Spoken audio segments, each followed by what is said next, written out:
Ay, may QR code pala ako. Cancel ko muna to. Oo.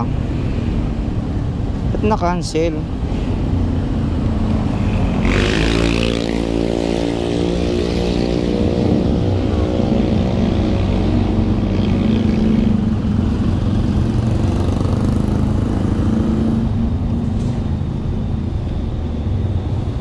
QR code na lang tayo. Paano yun? Kahit lang.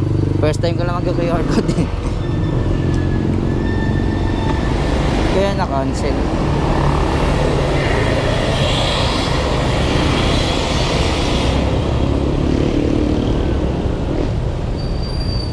Yung app niyo talaga may problema palagi. Ganyan din yung nangyari nung nakaraan. Nag-cancel, tapos nag-book siya ng panibago. Nag-book siya ng panibago yung flow. Joyride. Ayaw pa man eh. Wait lang ah.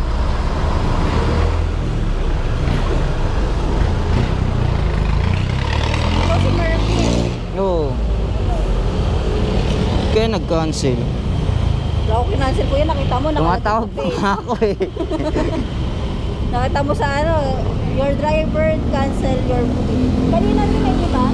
Yung nag-book tayo sa Macdo. Nag-cancel din. Oo, sa car naman kanina nag-book din kami. Ganun din yung nangyari.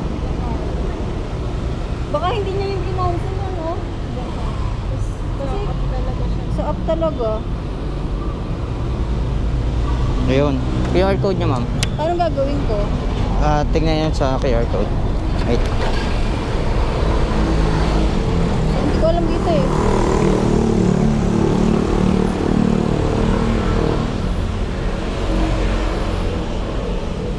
Alam ko paano ang ano ito. Ano ba ang drop off niya ma'am? Tubaw. Nandiyan na rin naman yun eh. Ayan. Basta. Ano ba ito? Baka create QR ka tapos ano ko.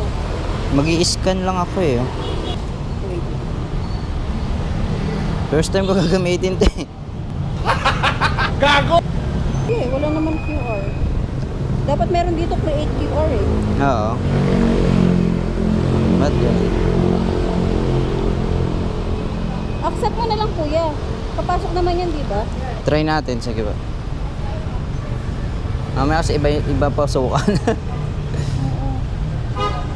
Try natin ah. Kasi alam ko naman sa inyo pagka ano, papasok din agad eh. Wait lang. Open ko parehas.